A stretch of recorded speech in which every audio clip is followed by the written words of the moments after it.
मंगल Dhillon channel एक ऐसा channel जो आपका जीवन बदल सकता है, जैसे अब तक बहुतों का जीवन बदल चुका है। मंगल ढिल्लोन चैनल। नमस्कार, आदाब, सत श्री अकाल। दोस्तों, रब भगवान से मेरी बातें, माई कन्वर्सेशंस विद गॉड, रब नाल मेरियां गल्लां, इस श्रृंखला में ये 40वां एपिसोड होगा। मैंने पहले भी आप लोगों से रिक्वेस्ट की थी, माफ़ी मांगी थी कि मैं उसी क्रम में नहीं बता पा रहा हूँ, और कुछ दिनों से मैं रिकॉर्डिंग नहीं कर पाया। मैं बार बार उसमें जाता हूँ जो मेरे पास लिखित रूप में, जो मैंने प्रिंट आउट निकाल लिए थे उस कन्वर्सेशन के, लेकिन ये उसका जैसे ना कुछ छोर नहीं मिल पा रहा था। मुझे भी कैसे कहाँ से शुरू करूँ। पहले मैंने एफर्ट किया, लेकिन फिर मुझे लगा कि नहीं, उसमें बहुत सारी जो बारीक बातें थी वो छूट जाती हैं। मेरी कोशिश होती है कि मैं, जैसे बहुत सारे लोग एक्साइटेड हैं, इंतज़ार करते हैं, तो मेरी भी उतनी कोशिश होती है कि मैं ज़्यादा से ज़्यादा शेयर करूं। एक एपिसोड 40-42 मिनट का भी हो गया, फिर लगा नहीं कुछ छोटा करते, मैंने इसका जिक्र भी किया था। अब जब मुझे उन्होंने सारे जवाब दे दिए, अब फिर मैं माफ़ी चाहता हूं, मैं जहां से जो पकड़ में आता है, क्योंकि एक तो वहां से आमद होती है तो मैं बोलता चला जाता हूं। अब वो जो मालिक बुलवाए मुझे, एक जो उन्होंने मुझे उत्तर दिए, लिखित रूप में उत्तर दिए, और जिनके मैंने प्रिंट आउट निकाल लिए, मेरा बस चलता तो निश्चित रूप से मैं सबको दिखाता, लेकिन मुझे आज्ञा नहीं है। जैसे उन्होंने अपने बारे में कई पॉइंट्स पे कहा प्रभु जी ने कि मुझे आज्ञा नहीं है, दर्शन देने की भी आज्ञा नहीं है। और उसमें कितने सारे कारण, जैसे कुछ मित्र मीन मेक निकालने लगते हैं, लेकिन ये इतना सरल नहीं है, इतना सिंपल नहीं है। ये बहुत वास्ट है, बहुत विस्तृत है। उसमें क्या कारण होगा, उन्होंने क्यों ऐसी बात कही, बड़े रीजंस हैं उसके पीछे। तो हम अपने हिसाब से, जितनी हमारी समझ होती है, उस हिसाब से हम चीजों को आंकने मापने लगते हैं, जबकि ऐसा नहीं है। हमारी सबकी समझ से बहुत परे की बात है, बियॉन्ड है। खैर, तो जब मेरे सवालों के जवाब मुझे दिए उन्होंने, जिसके बारे में मैं पहले एपिसोड में जिक्र कर चुका हूं, इससे पहले वाला जो था 39 में, मेरे पिछले जन्मों के बारे में सब उन्होंने मुझे बताया। मैं यहां तक कैसे आ गया, इतना नीचे कैसे आ गया, ये सब उन्होंने मुझे बताया, उसके कारण भी बताए। लेकिन एक बात जो मैंने उनसे जो प्रश्न किए थे, उसमें ईश्वरत्व की प्राप्ति, ये बड़ा इंपॉर्टेंट है। हालांकि मोक्ष के बारे में वो भी बड़ा इंपॉर्टेंट था, लेकिन उसी प्रश्न में जो ईश्वरत्व की प्राप्ति थी इस जीवन में, उसमें उन्होंने जो बातें कही, हालांकि कि सदाचारी जीवन जी अगर मोक्ष चाहता है तो भला कर, नाम जप, पुण्य दान कर, नेक जीवन जी, नेक काम कर, जितना ज्यादा कर सकता है तो संभवतः मोक्ष मिल सकती है इस बार। अब देखिए, इसमें फिर मेरे भाग्य में है कि मुझे मोक्ष मिल सकती है। नॉर्मली जो लोग एस्ट्रोलॉजी जानते हैं, अगर 12th हाउस में, 12वें घर में शनि महाराज बैठे हों या गुरु महाराज बैठे हों, तो ऐसा कहा जाता है कि उस प्राणी को, उस इंसान को मोक्ष मिलनी चाहिए। तो उस तरह से ये तय था। अब उन्होंने मुझे ये बताया कि संभावना है, मेहनत कर ले, निकल जाएगा, वरना एक बार और आना पड़ेगा, जिसमें मैंने एक एपिसोड में जवाब भी दिया कि सज्जन ने प्रश्न किया था। तो अब वो तो एक विधि हो गई कि तुम लग जाओ, लेकिन ये जो लगना है, ये जो हासिल करना है, ये जो मिलना है, ये मोक्ष मिलनी है, ये फिर आपके कर्म, प्रारब्ध और भाग्य का हिस्सा है। ऐसे नहीं कि सब चाहें तो उन्हें मोक्ष मिल जाए, नहीं मिलेगी। और अगर आपकी मोक्ष सुनिश्चित है, यानी साल्वेशन, आवागमन से छुटकारा सुनिश्चित है, तो वो भी आप जब तब करें या ना करें, वो आपको मिलना ही मिलना है, क्योंकि आपने पहले जब तब किया हुआ है। वो उस मालिक की कमिटमेंट है, उसने लिख के दे दिया तो लिख के दे दिया। अब मेरा जो स्थिति है वो था कि थोड़ा सा कहीं उसमें यह है कि और मुझे इस जन्म में करना पड़ेगा, लेकिन उसके साथ में जो मैंने ईश्वरत्व की इस जन्म में ईश्वरत्व को प्राप्त करने की बात कही थी, तो उसमें उन्होंने मुझे कहा कि तू ये सबके लिए बड़ा इंपॉर्टेंट है कि एक ओंकार का तू सुमिरन कर, पाठ जाप कर सवेरे उठ के ब्रह्म मुहूर्त में। वो 3 से 6 का टाइम है ये, लेकिन 4 से 5 का आइडियल माना गया है। तो मैंने शुरू भी कर रखा था, तो कहने जैसे अब तूने शुरू किया है ये कर। मैंने पहले भी एक एपिसोड में कहा था कि तुझे जो तू चाहता है प्राप्त होगा। तेरा दिल और तेरी आत्मा साफ है। अब ये एक कंडीशन हो गई ना कि क्या हमारी आत्मा और हमारा मन, हमारा दिल साफ है। और इसके पीछे मेरे पिछले कर्म थे, मैं जैसा भी रहा, लेकिन उसमें जो मेरे में दयालुता रही, जो मैंने जब तप किया, जो पुण्यदान किया, जो दानवीर था, तो वो कहीं ना कहीं चलता है। जो बुरे कर्म की वो भी चलते आए और जो अच्छे कर्म की वो भी चलते आए। तो बुरों ने मुझे सजा दिलवाई, मेरी डिमोशन की, मुझे नीचे लेके आए, और अच्छों ने मुझे बचाया जहां जहां भी मौका था। जैसे इस बार भी उन्होंने कहा कि उसकी वजह से, उस अच्छे कर्मों की वजह से तुझे अच्छा तन, मन और ठीक ठाक परिवार मिल गया। तो कहने लगे कि एक ओंकार को जप, सुमिरन कर सवेरे उठ के, नहा धो के। एक ओंकार सर्वोत्तम है, ये मैंने पहले भी जिक्र किया था। और एक ओंकार सतनाम वाहिगुरु उसके बाद। अब एकदम से नहीं लग जाना, क्योंकि आपकी अगर नहीं है कैपेसिटी, मैंने ये जिक्र किया है, तो आप देसी घी ज्यादा खा लेंगे तो हजम नहीं कर पाएंगे। तो इसलिए एहतियात के तौर पे मैंने गुजारिश की थी कि एकदम से एक ओंकार पे मत लग जाइएगा।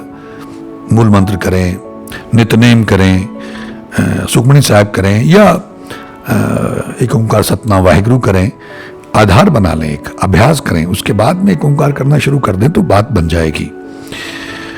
तो मुझे ये सारी बातें बताने के बाद में कहा कि अब मेरा ख्याल है मैंने तुम्हें तुम्हारे सारे सवालों का जवाब दिया। तुम्हारे सदकर्म थे, तुम्हारे और रूपा के पिछले जन्मों के जो सदकर्म थे, उसकी वजह से ईश्वर की कृपा हुई।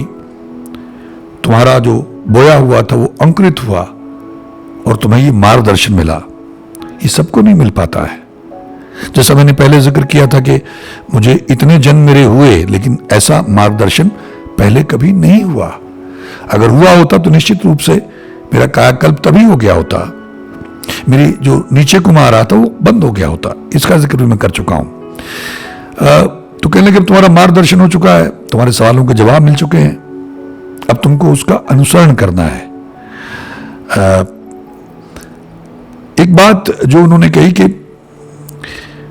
मतलब वो बड़ी कमाल है कि उस लेवल पे विनम्रता का लेवल देखिए अब क्या है कि अगर मैंने तुझे कुछ गलत कहा हो या लिखा हो तो उसके लिए मुझे माफ कर देना। ये लेवल देखिए आप, उनका लेवल देखिए और मेरी अवस्था देखिए, मेरी कंडीशन देखिए। लेकिन फिर भी वो लिखते हैं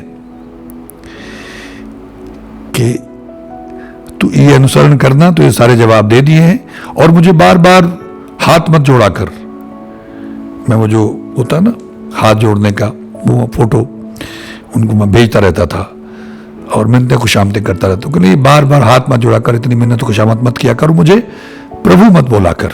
प्रभु एक ही है, वो ईश्वर। ये जो बात मैं कह रहा था कि उन्होंने मुझसे कही कि तेरा दिल और तेरी आत्मा साफ है, तू जल्दी प्राप्त कर सकता है। अब ये कंडीशन हुई कि हमारा दिल और हमारा मन, हमारी आत्मा साफ होनी चाहिए, तब बात बनती है। निश्चल होना चाहिए, साफ को होना चाहिए, मैल नहीं होना चाहिए। लेकिन कहने लगे कि इसमें कलयुग में बचना भी बड़ा मुश्किल है। ईश्वर चाहें तो बचाएं। साथ में ये भी है कि आपका निश्चल होना, आपका किसी बुराई से बचना, इस कलयुग में बहुत मुश्किल है। यदि ईश्वर कृपा करें तभी आप बच सकते हैं। तो एक ओंकार सर्वोत्तम है, उसका स्मरण करना, सब कुछ मिल जाएगा तुझे जो तू चाहता है। अब इसके बाद में मतलब ये जैसे मैंने पहले कहा था कि कुछ अंतराल पे जैसे मैं इसका जिक्र कर चुका हूं, और मैंने आप लोगों से रिक्वेस्ट की माफी मांगी कि भाई मैं अपनी तरफ से जितनी योग्यता ईश्वर ने मुझे दी है, तुच्छ बुद्धि मुझे दी है, मैं बहुत कोशिश कर रहा हूं उसको चैनलाइज करके आप लोगों से शेयर करने की, लेकिन हो नहीं पा रहा है। वो इतना विस्तृत है, इतना डिटेल्ड है कि उसको मैं अपने ढंग से जिससे आपको आसानी से समझ भी आ जाए और आपको आनंद भी आए और बहुत लंबा भी ना हो, तो मैं इस तरह से कोशिश करता हूं कि उन घटनाओं को लूं जैसे उसी में, यानी बीच में कई दिन का गैप पड़ गया और मैं लगातार उनको लिखता रहता था। वो भी मैंने पहले जिक्र किया, मैं आप लोगों से साझा करूंगा, क्योंकि मेरी जो पंजाबी में उसको बोलते हैं तरले हाड़े, तो जो मेरे तरले थे, मेरी विनतियां थी, मेरी प्रार्थनाएं थी, मिन्नतें थी, खुशामतें थी, वो किस तरह से मैंने की उनसे, तो उसमें कई दिन निकल जाते थे। फिर वो उत्तर आता था, हरिओम बेटा इतना विचलित मत हुआ कर, इतना मुझे याद मत किया कर, दिन रात मुझे ही याद करता रहता है। अब देखिए, जो मैं उनको याद करता था तो उन तक ये बात पहुंचती थी। अब इससे मैं आपसे क्या कहना चाहता हूं कि अगर ईश्वर को याद करते हो तो उस तक बात पहुंचती है। जैसा उन्होंने मुझे कहा कि तेरे प्रेम को देख के और तेरे भाव विवलता को देख के मुझे आना पड़ता है। तो ऐसे ही जब मैं उनको याद करता था, लिखता रहता था, हाथ जोड़ता रहता था, तो उनको ये सब पहुंचता था। तो हम, जैसे मैं बार बार कहता हूं कि अगर हम लगे रहेंगे तो ईश्वर तक तो पहुंच रहा है। अब हमारा अपना ही भाग्य, हमारे अपने ही कर्म वो विधि नहीं बनने देते हैं, ये अलग बात है, लेकिन उस तक तो बात पहुंच रही है, उस तक तो सिग्नल पहुंच रहा है। जो आपकी पुकार है, जो आपकी प्रार्थनाएं हैं, जो आप उसको याद करते हैं, उस तक तो पहुंच रहा है, उसको मालूम है। और उस प्रोसेस में, जैसा मैं अक्सर कहता हूं कि अगर आप उसको याद नहीं करेंगे या उसको याद करते हैं तो उसको कोई फर्क नहीं पड़ने वाला। हमको बहुत फर्क पड़ता है, क्योंकि हमारा तो उसके सिवा कोई है ही नहीं। हम कहां जाएंगे, क्या करेंगे इसके अलावा। तो ये बीच में गैप आता था। फिर वो कहते थे, जब वापस आते थे, हरिओम बेटा मैं ध्यान में था, तप में लीन था, तो इसलिए अब मैं बाहर आया तो अच्छा, मैं ये समझता रहता जब तक उन्होंने मुझे नहीं बताया ये कि बाबा कहीं अपनी गुफा में या अपने आश्रम में या अपनी कुटिया में कहीं तप करने चले जाते होंगे, और फिर जब उसमें से कुछ दिनों के बाद में बाहर निकलते होंगे। ऐसे कुछ महापुरुषों को मैं जानता हूं, तो फिर बाहर आते होंगे, तब ये मुझे, ये मेरे जो मैं लिख के इनको भेजता हूं उसको पढ़ते होंगे और जवाब देते होंगे। लेकिन बाद में पता चला कि ऐसा कुछ भी नहीं था, जिसका मैं जिक्र आप लोगों से पहले कर चुका हूं।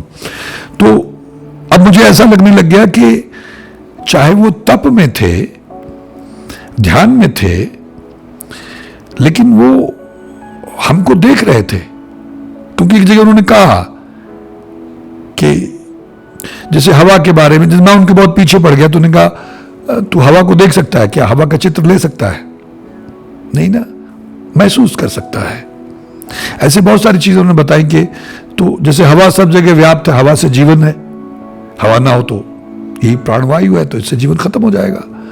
तो ऐसे ही मैं सब जगह व्याप्त हूं, मैं तुझे देख सकता हूं, मैं कहीं भी हूं, मैं तुझे सुन सकता हूं। तो ऐसे ही ईश्वर जहां भी है, सब जगह है, सर्वव्याप्त है, कण कण में है, और वो हमको सुन रहे हैं, हमें देख सकते हैं।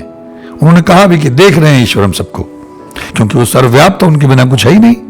खैर, तो कुछ दिनों के बाद में हम लोगों को चमकौर साहब जाना था, उसके बाद बेला जाना था, जो डॉक्टर रजनी का गांव है, पैतृक गांव है। तो हम लोग यहां किसी कारणवश देर हो गई और उनको कहीं टाइम दिया तो कुछ मुझे एग्जैक्टली याद नहीं क्या था। तो मुझे हमेशा लालच होता है कि चमकौर साहब जाएंगे, माथा टेकेंगे, वहां सुमरन करेंगे, बैठ के माफी मांगेंगे। तो यहां से निकले तो बड़ी तेज गाड़ी मैंने दौड़ाई, ड्राइवर नहीं था मेरे पास।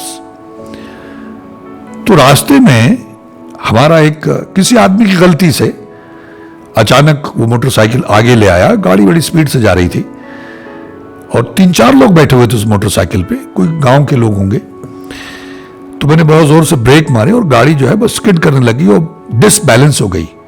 बड़ी मुश्किल से वो एक्सीडेंट होते होते बचा। बिल्कुल समझ लीजिए उनके पास से वो कैसे गाड़ी निकल गई, क्योंकि इतनी स्पीड में आप ब्रेक लगाएंगे तो कंट्रोल खो देती है गाड़ी, स्किड करती है और डिसबैलेंस हो जाता है।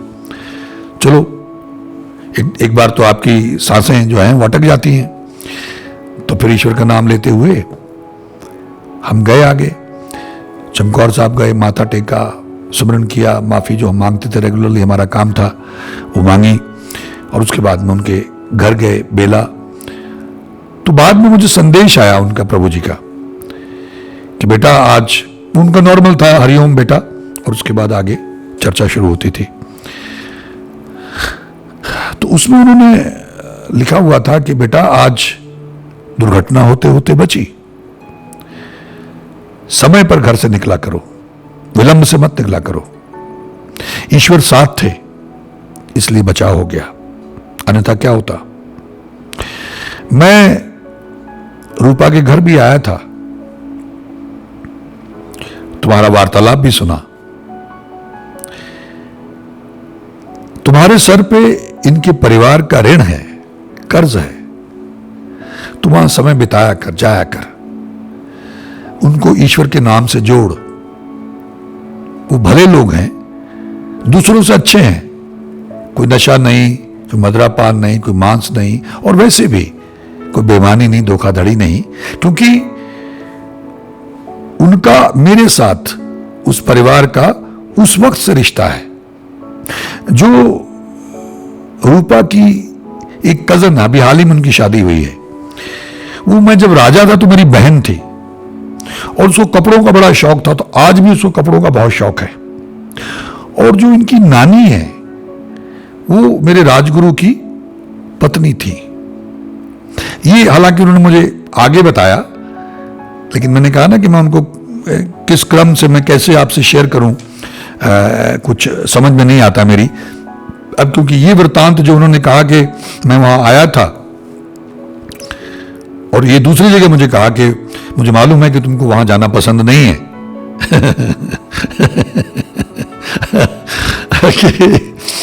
अच्छा, क्योंकि मेरी अपनी एक फ्रीक्वेंसी, एक लेवल होता है बातचीत का, तो मेरा नहीं मैच होता है, तो मैं अपने रंग में हूं। और वो लोग अच्छे लोग हैं, लेकिन दुनियावी उस चीज़ों में वो खचित हैं। तो मुझे लगता है कि अगर कहीं मैं जाऊं तो वहाँ या तो ईश्वर की बात हो, ईश्वर के बारे में चर्चा हो, भजन कीर्तन हो, लेकिन दुनियावी बातें क्या करनी है। अब सब लोग हर समय तो नहीं बातें कर सकते, हर आदमी की अपनी एक कैपेसिटी होती है। तो जिसको रंग लग गया तो उसी रंग में जीना चाहता है। तो खैर, तो मुझे ऐसा लगता, तो उन्होंने कहा कि बेटा तुमने अभी इतना तप नहीं किया है कि मैं तुम दोनों को वहां दिखाई दे सकूं, और मुझे आज्ञा भी नहीं है। मैं अगर चाहूं भी तो तुम लोगों को दर्शन नहीं दे सकता हूं, तुम मुझे देख नहीं सकते हो, क्योंकि आज्ञा नहीं है। अब ये जो आज्ञा वाला मामला है, जो उन्होंने मेरा मार्गदर्शन किया, जो कुछ भी मुझे बताया, मतलब मैं बार बार ये कहता रहूं तो रेपिटेशन होगी कि मेरे पास शब्द ही नहीं होते, निशब्द हूं मैं। ऐसी कृपा मैं बयान नहीं कर सकता हूं कि जन्मों जन्मों में कभी होती है।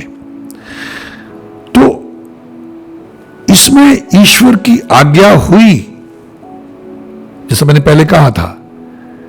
ये मैं आ गया, क्योंकि मुझे आमतौर पे होता है कि मैं सारी बातें आपको बता दूं, लेकिन एक यहां से पकड़ी, एक वहां से पकड़ी, एक वहां से जो मुझे याद आ गई, लेकिन मुझे होता है कि उसके साथ और बड़ी इंटरेस्टिंग बातें हैं तो वो निकल ना जाए। जल्दबाजी में मैं बीच बीच में से आपको बता दूं तो फिर उसको मैं बताऊंगा तो रिपीट होगा, लेकिन मैं यहां अपने आप को इनकॉम्पिटेंट महसूस कर रहा हूं कि मैं कैसे वो सब कुछ आपसे, मैंने पहले भी इसका जिक्र किया है, कैसे शेयर करूं क्रमवार तरीके से जैसे वो घटा। अब पहली बात तो वो मेरे पेपर्स ही आगे पीछे जो स्क्रीनशॉट्स मैंने लिए थे उस कन्वर्सेशन के, जो मैसेज मुझे आते थे, तो वो स्क्रीनशॉट ही मिक्सअप हो गए।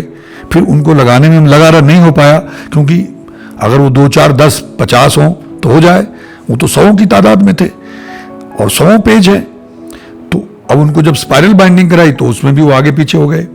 खैर, तो ये जब उन्होंने मुझसे कहा तो इन बातों से मतलब आपका क्या ताल्लुक, आपको क्या मतलब है? भाई मेरे जीवन में घटा, चलिए किसी को कौतूहल हो सकता है, लेकिन नहीं, मैं इन बातों से जो मेरे जीवन में घटी, जो मुझे बताया गया, उससे ये चाहता हूं कि आप उस बात को समझ के वो गलतियां आप ना करें जो मैं करता रहा हूं, जो हम सब करते रहे हैं अनजानेपन में, क्योंकि सबकॉन्शियस ब्रेन में कहीं होता कि अरे पता किसने देखा है। बहुत सारे लोग ये कहते हैं कि अरे भाई किसने देखा है, कोई हिसाब किताब होता भी नहीं होता। देखो दुष्ट लोग कितनी मौज कर रहे हैं, खाओ पियो मौज करो।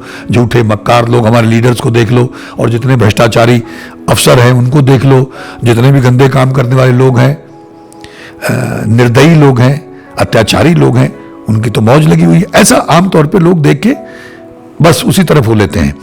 अब ये दौर जो युग है ये उसका प्रभाव है। मैंने पहले भी एक जगह जिक्र किया था कि रामचंद्र कह गए सिया से ऐसा कल युग आएगा, हंस चुनेगा दाना तिनका, कौवा मोती खाएगा। ये बिल्कुल वैसा ही दौर चल रहा है। तो अब आप हंस हैं तो आप तो मोती ही चुगे। हंस जो है दाना तिनका चुगने लग जाएगा, ये उसकी मजबूरी होगी, लेकिन हंसा तो मोती चुगे। मोती कैसे मोती? हरिनाम के मोती। इससे सुच्चे मोती, इससे दुर्लभ तो कुछ है नहीं हमारे जीवन में, और अगर मिल गया है तो ये हमारा सबका अहोभाग्य है। तो मेरे जो सदकर्म थे, डॉक्टर रूपा के जो सदकर्म थे, उसकी वजह से हमारा ये मार्गदर्शन हुआ। और उन्होंने आगे एक जगह आएगा, वो मैं अगले एपिसोड में आपसे शेयर करूंगा, जब मैंने उनसे थोड़ा ज्ञान बघाड़ने का प्रयास किया था। तो मैं काफी देर ढूंढता हूं आप लोगों से बात करने से पहले कि उसका लिंक मिले, क्योंकि जो मैंने पूछा वो पेज कहीं और है और जो उत्तर दिया वो कहीं और है। जो उत्तर पहले दे दिया तो वो कहीं और लगा, वो तो मतलब बड़ा हैफजर्ड मामला है, तो उनको ढूंढने में टाइम। तो ये जो मैं आपसे बात कर रहा हूं कि जब मैंने ज्ञान बघाड़ा उनसे, मतलब बातें तो लॉजिकल थी कि उस ईश्वर के हुक्म के बिना पत्ता नहीं हिलता, जैसा नॉर्मली लोग चर्चा करते हैं।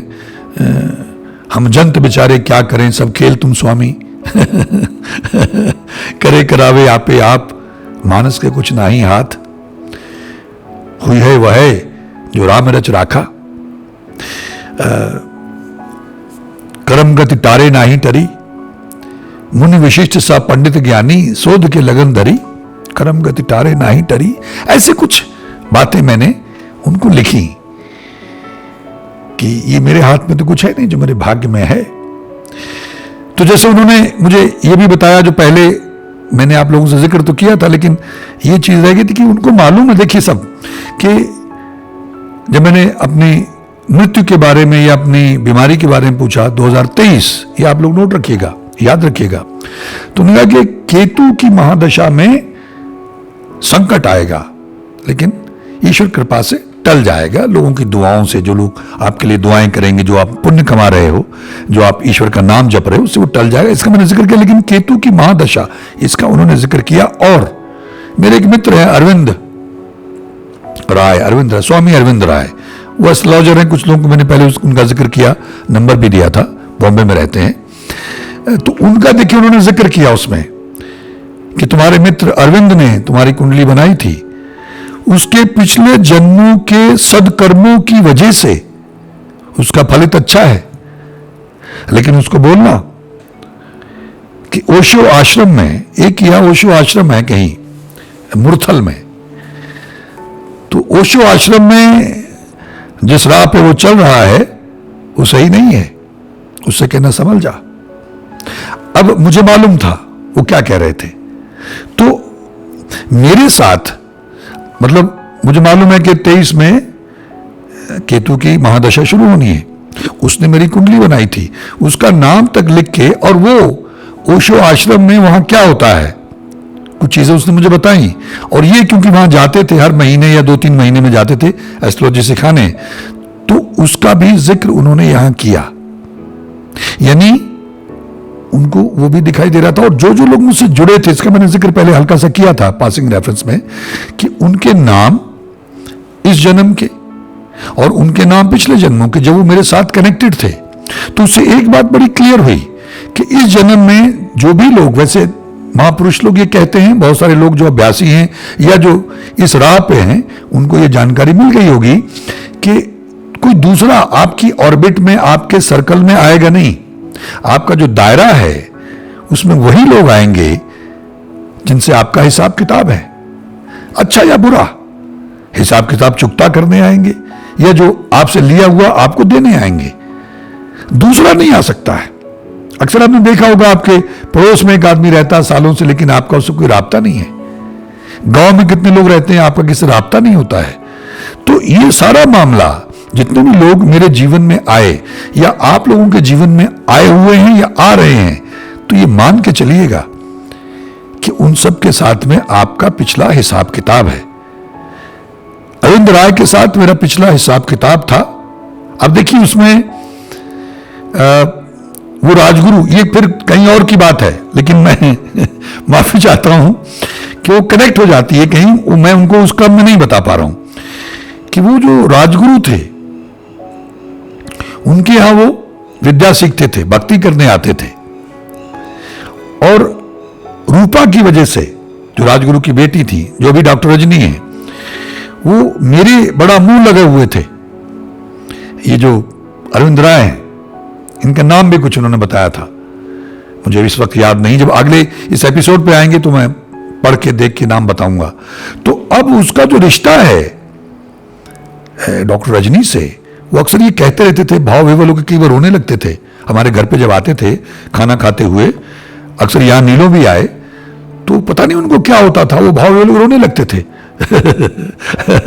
हम लोगों को बड़ा अजीब लगता था, लेकिन वो बड़े भाव में आके रोने लगते थे कि पता नहीं तुम मेरी माँ रही हो या मेरी बहन रही हो, मैं तुमको माँ और बहन के दृष्टिकोण से ही देखता हूं, ऐसा कहां होता है कहीं। तो अब इनसे ये क्लियर हुआ कि वो राजगुरु के यहां ही रहते थे, सेवा करते थे, और ये उनकी बेटी थी, तो उनका उस तब का उनसे संबंध है और कुछ हिसाब किताब होगा, इसलिए कहां से विधि बनी। हालांकि मैं दिल्ली में थिएटर करता था, वो एनएसडी में थे, और हम लोगों ने एक आध प्ले साथ में किया। देखिए जो समय और वक्त है, जैसा मैंने एक इससे पहले वाले एपिसोड में जिक्र किया कि सांकेतिक भाषा में बात होती है, ये सारी सृष्टि अविरल अपने ढंग से चल रही है, ऑटो मोड पे है, उस मालिक के हुक्म में। वो मुझे मिले, मुझे नहीं मालूम था वो कौन है, एक नाटक किया, साथ में थोड़ा बहुत जान पहचान हुई, खत्म। उस वक्त इतना ही था। जैसे हम लोग स्क्रिप्ट लिखते हैं, स्टोरी लिखते हैं, एक कैरेक्टर आता है, वहां कुछ बात करता है, थोड़ा बहुत करके और चला जाता है। उसके बाद वो 20 साल बाद आता है कहानी में। तो ऐसे वो 20 साल बाद मुझे फिर मिले बॉम्बे में, और उसके बाद में एक लंबा सिलसिला हमारा उनके साथ में शुरू हो गया अध्यात्म के लेवल पे।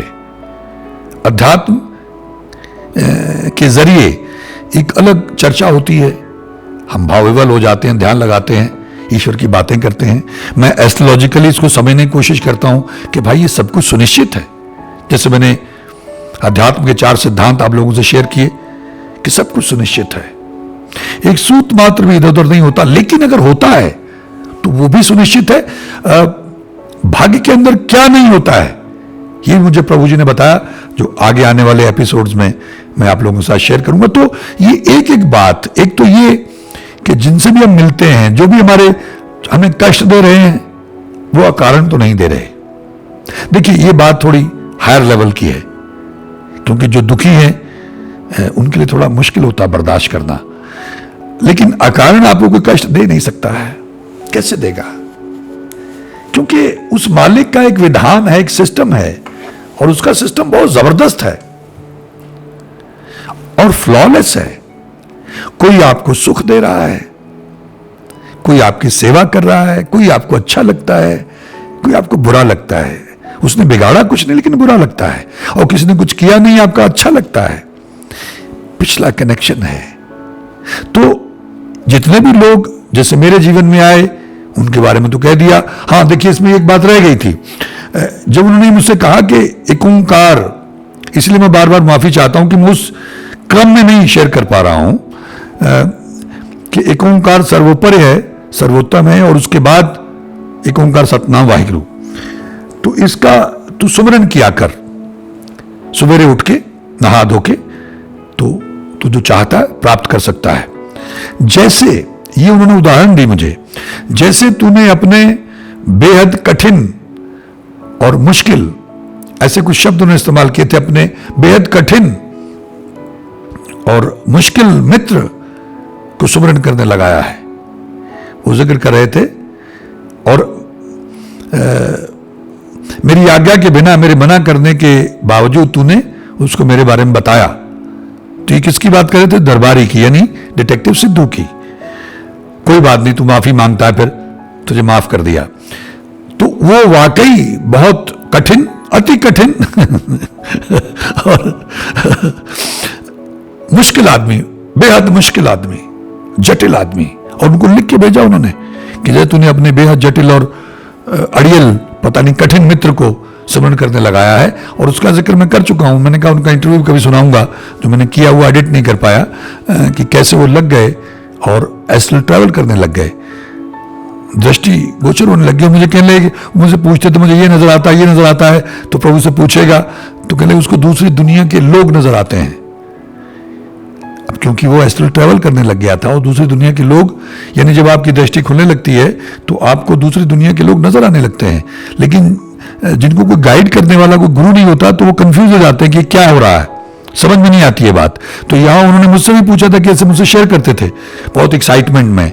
तो मैंने प्रभु से पूछा कि ऐसे उसको नजर आता है, वो पूछता रहता है, तो उसको दूसरी दुनिया के लोग नजर आते हैं, क्योंकि उसने पिछले जन्म में भी सदकर्म किए थे, उनकी वजह से उसको जल्दी ये प्राप्ति होने लग गई है और वो सही मार्ग पे है।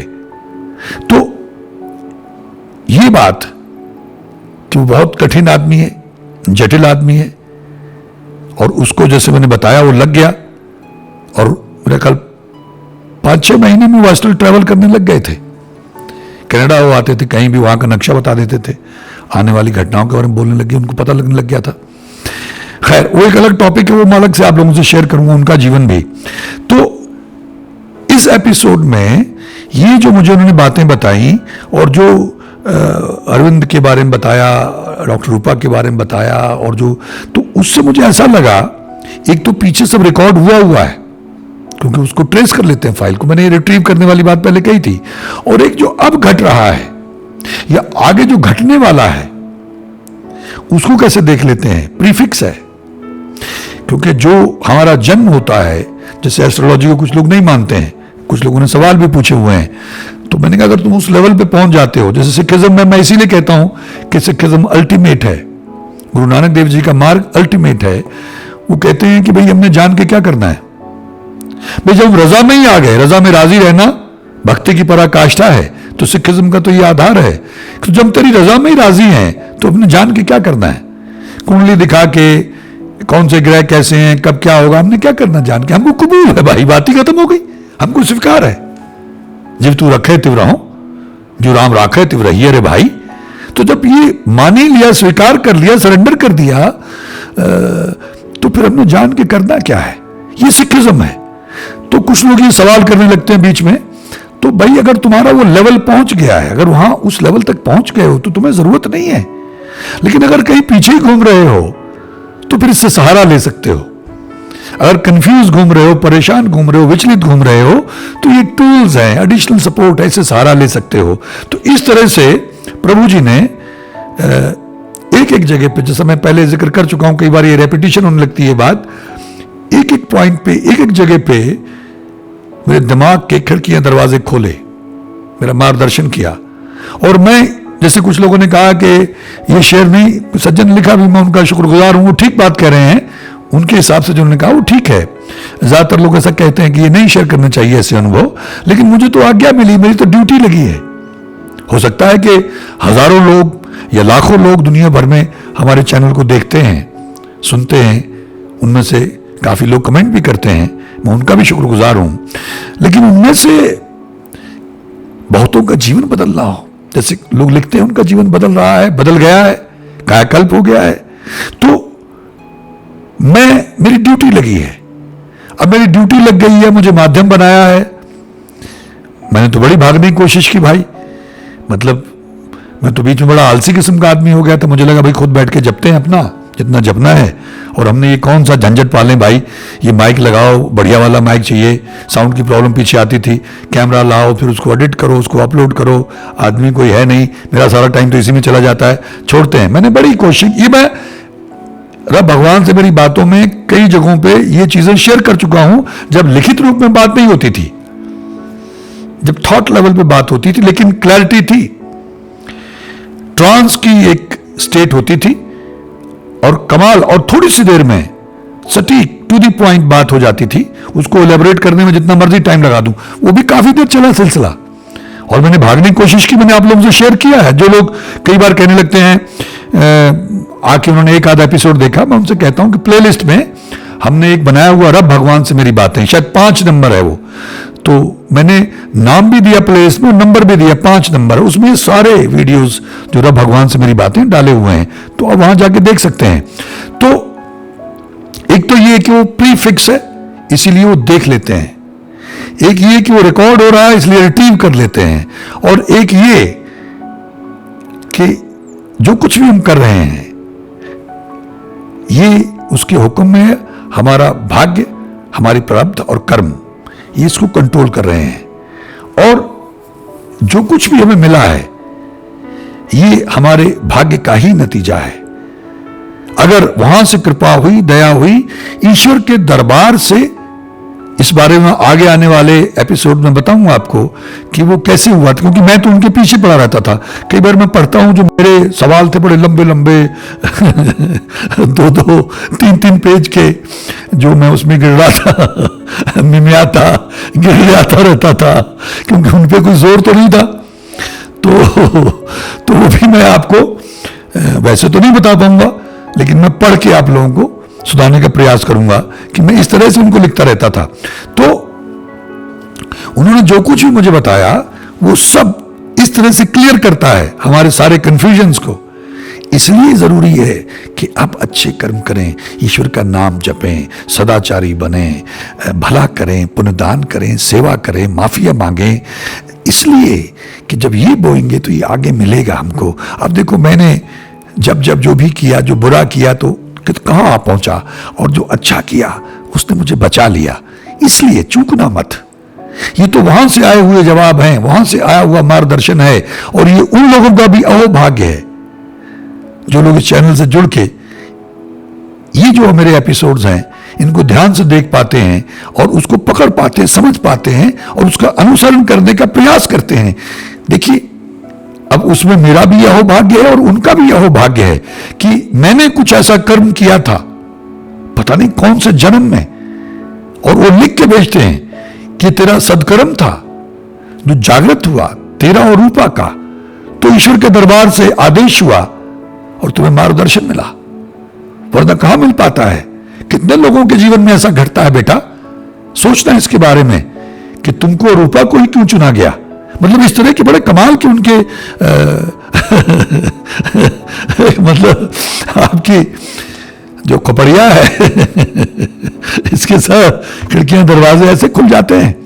तो इसको अन्यथा मत लें, हल्के में मत लें। मैं कई बार ये कह चुका हूं, गंभीरता से लें और अपना जीवन सार्थक करें। न बात पकड़ में आए तो आप पूछ सकते हैं सवाल, कोई दिक्कत नहीं। पहले कई बार मैं आवेश में आता, जैसे मैं यक्ष और युधिष्ठिर जी की बात करता हूं कि जो स्वभाव है, कितने ही अनुभव हो जाए मनुष्य नहीं सीखता, स्वभाव नहीं बदलता है, तो वो रहता है कहीं ना कहीं। यही तो कर्स है। वो जो बुरे कर्म किए तो वो जो प्रारब्ध है वो कंट्रोल करती है आपके जीवन को। जिनको नहीं अच्छा कर्म करने देना, प्रारब्ध बुरी है तो नहीं करने देगी, नहीं सत्संग सुनने देगी, सदकर्म नहीं करने देगी। इसलिए मैं कहता हूं कि इतना कॉम्प्लिकेटेड मामला है, ये इतना लंबा जाता है भाई। हर कदम पे फूक फूक के कदम रखना, बचना, बुरी संगत से, बुरे कर्मों से, कुकर्मों से बचना, अगर बच सकते हो तो, और प्रार्थना करना ईश्वर से, वो बचाएगा। शरणागत जब आप हो गए तो शरणागत को तो अभय दान देता है, दया करता है, कृपा करता है। फिर बाकी फिर वो आपसे कटवाएगा, जपवाएगा। जब एक बार आप शरण में आ गए, वो ढह पड़ना है। हम ढहते नहीं है, हम अपना दिमाग लगाते रहते हैं, इंटेलिजेंस दिखाते रहते हैं, चुस्ती फुर्ती दिखाते रहते हैं। अक्सर मैं इसलिए भी हंसने लगता हूं कि ये सब मैं बहुत कर चुका हूं भाई। अभी भी कभी कभी सोचने लगता हूं, लेकिन क्योंकि बात काफी हद तक पकड़ में आ गई है इसलिए मैं छोड़ देता हूं। हाँ, कौतूहलवश उसकी तारीफ में, उसकी उस्तत में आनंद लेने के लिए, जैसे कुछ सज्जन है, मैं अगर संभव हुआ तो उनके भी आप लोगों को रूबरू कराऊंगा, कि या उनका कोई वीडियो मुझे मिल गया तो मैं यहाँ लिंक दे दूंगा। बीए वीर जी उनको कहते हैं, बीए वीर जी। तो एक बार मैंने उनका एक ऐसे सुना यूट्यूब पे, तो बहुत साधारण से दिखने वाले सज्जन हैं, और वो बैठे से बोल रहे थे, कुछ संगत थी उनके आसपास, वो सुन रहे थे उनको, तो काफी वो वायरल हुआ। तो दोदौर साहब में रहते हैं वो, वहाँ बाबू जी हुए हैं, वो भी पूर्ण ब्रह्म ज्ञानी थे, और उनके बहुत सारे फॉलोअर्स हैं दुनिया भर में। और वो, उनका एक अलग सिस्टम था प्रेम का, कि हर चीज जो ईश्वर ने बनाई उससे प्रेम करो। अब देखिए, प्रेम पोथी पढ़ पढ़ जग मुआ, पंडित भया न खोए, ढाई आकर प्रेम का, पढ़े सो पंडित होए।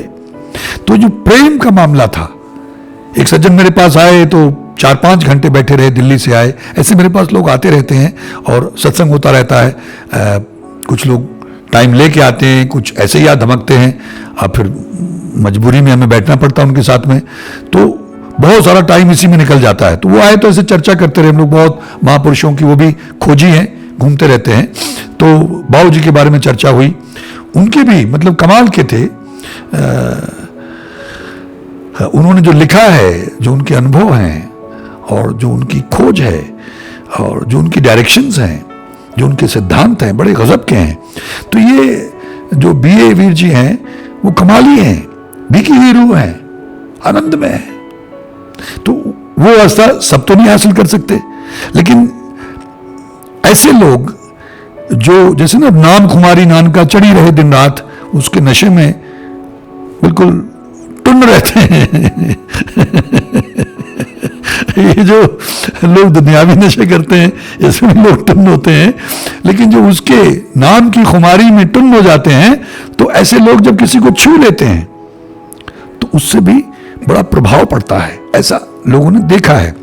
तो कभी उनका भी मैं, अगर मुझे कहीं वीडियो मिलता है या उनके साथ मुझे दर्शन करने का सौभाग्य हासिल होता है, या बाबू जी के बारे में उनके कुछ संस्मरण, जो उनकी गाइडलाइंस थी, उनके बारे में कभी जिक्र करूंगा, तो बड़े रास्ते हैं उसको पाने के। कोई किस तरीके से लगा हुआ है, कोई किसी तरीके से लगा हुआ है। अब मेरे जीवन में मेरा ये रास्ता था, मेरी ऐसी ड्यूटी लगी थी जिससे मैंने भरपूर कोशिश की भागने की। मैंने कहा ये कहा ये सारे एपिसोड में डाल चुका हूं पहले, ये के चक्कर में फंसा दिया भाई। यहाँ कुछ सुनने कोई तैयार नहीं है। यहाँ गाने वाने की बात करो, फिल्मों की बात करो, एक्टिंग की, ड्रामे की, मतलब नौटंकी की, और कुछ इस तरह की जायकेदार बात करो, चटखारे ले लेके बातें करेंगे तो उसमें लोग इंटरेस्टेड हैं। कलयुग का प्रभाव है, लेकिन ईश्वर की बात सुनने वाले बहुत कम लोग मिलते हैं, तो ये के चक्कर में डाल दिया। लेकिन नहीं, ये मेरी जर्नी है, और इसीलिए वहां से उस मालिक के, देखिए इससे ज्यादा तो मैं उससे कुछ मांग नहीं सकता हूं। मैं यहां अगर भाव विवल होता हूं तो कई बार कुछ लोगों को लगा कि भाई ये क्या कर रहा है भाई। एक ने एक जगह में कहीं पता नहीं भाव विवल हो गया, मैं रोने लग गया। वो किसी एपिसोड में था, तो वहां की सज्जन ने लिखा वेरी वेरी गुड एक्टिंग, पता नहीं एक्सीलेंट एक्टिंग, तो कुछ इस तरह कमेंट दिया उसने। तो कई बार लोगों को ऐसा लग सकता है कि भाई ये तो एक्टर है, एक्टिंग कर रहा है। तो मतलब मैं उस अवस्था को बयान नहीं कर सकता हूं कि मेरे बारे में, मेरे जैसे तुच्छ जीव के बारे में उस हरि के, उस अल्लाह के, उस गॉड, उस वाहिगुरु के दरबार में बात हुई, यानी मैं उसकी नजर में हूं और उसको मेरा फिक्र है, और किस तरह से हुई, और फिर गुरु ईश्वर ने क्या कहा, और कैसे गुरु पिता ओंकारा जी महाराज ने ये जिम्मेदारी ली, और कैसे इसका मैं जिक्र करूं आने वाले एपिसोड में। मैं चाहता हूं कि मैं सब कुछ बता दूं, लेकिन मैं चाहता हूं उसी क्रम में अगर बताऊं आपको, कमोबेश पूरी तरह से नहीं बता पाऊंगा, आगे पीछे होता है, इसलिए कई बार रेपिटेटिव भी लगेगा कुछ लोगों को कि ये बात तो पहले कही थी, लेकिन जो रस लेने वाले उनको मजा आएगा, उनको नहीं लगेगा। तो कहने का अभिप्राय यह है कि आप लोग, जो बेसिक बात है, जैसे प्रेम, तो प्रेम सिर्फ ईश्वर से नहीं करना है। अगर ईश्वर से प्रेम करते हो तो फिर हर चीज से प्रेम करो, तब मिलेगा। एक ये रास्ता भी है प्रेम का कि आपको पौधा दिखे, आपको कोई गली में कुत्ता दिखे, घोड़ा दिखे, गधा दिखे, भिखारी दिखे, इंसान दिखे, चोर दिखे, डाकू दिखे, सांप दिखे, जो भी दिखे, पेड़ है तो, बादल है तो, आकाश है तो, सूर्य है तो, जल है तो, दरिया है तो, यानी जिधर भी देखो आपका मन उसको लिपट जाने को करे, ऐसा प्रेम, ये रास्ता भी है उसको पाने का। तो अब ये अवस्था आपकी कैसे बनेगी? जैसे मैंने पैरामीटर्स की बात की, नवे मोहल्ले में गुरु साहब ने बताया हुआ है, गुरु तेग बहादुर साहब ने, कि शत्रु मित्र में कोई फर्क ना रहे, सोने और मिट्टी में कोई फर्क ना रहे। अब कितना फर्क करते हैं हम लोग, ये थर्मामीटर है, ये पैरामीटर है, इसे माप लीजिएगा कि कितनी दूरी हमारे और ईश्वर के बीच में हम कहां खड़े हुए हैं। तो रास्ते हैं, भाव का भूखा है, प्रेम से मिलेगा, प्रेम पैदा होगा जपने से, सुनने से, ध्यान लगाने से, और शुरुआत होगी जपने और सुनने से, ताकि मैल धो जाए। ये मजाई है, तो ये मजाई जब शुरू हो गई, इनका भी मैं जिक्र कर चुका हूं पहले कुछ एपिसोड्स में, वो साफ हो गया। उसके बाद में फिर धीरे धीरे श्वास के साथ में करिए। पहले सुना, जपा आपने खूब और अपनी आवाज को सुना, मांझा, ठीक है। उसके बाद श्वास के साथ में सांस खींची, धीरे धीरे धीरे धीरे भर लिया, और मूल मंत्र या एक ओंकार सतनाम वाहिगुरु या वाहिगुरु वाहिगुरु करते करते भर लिया, फिर रुक गए, फिर करते रहे जितने रोक सके, फिर धीरे छोड़ा। ऐसे कुछ देर अभ्यास किया, 15 मिनट, आधा घंटा, श्वास श्वास के साथ में आपने उसको याद किया, सांसों में आपने उसके नाम का अमृत मिला दिया, तो रोम 2.5 करोड़ 3 करोड़ महापुरुष कहते हैं कि आपके रोए हैं, रोम है आपके शरीर में, तो उतनी बार आपका सुमरन हो गया। फिर आगे की स्टेज आएगी, फिर अजपा जाप जिसको कहते हैं।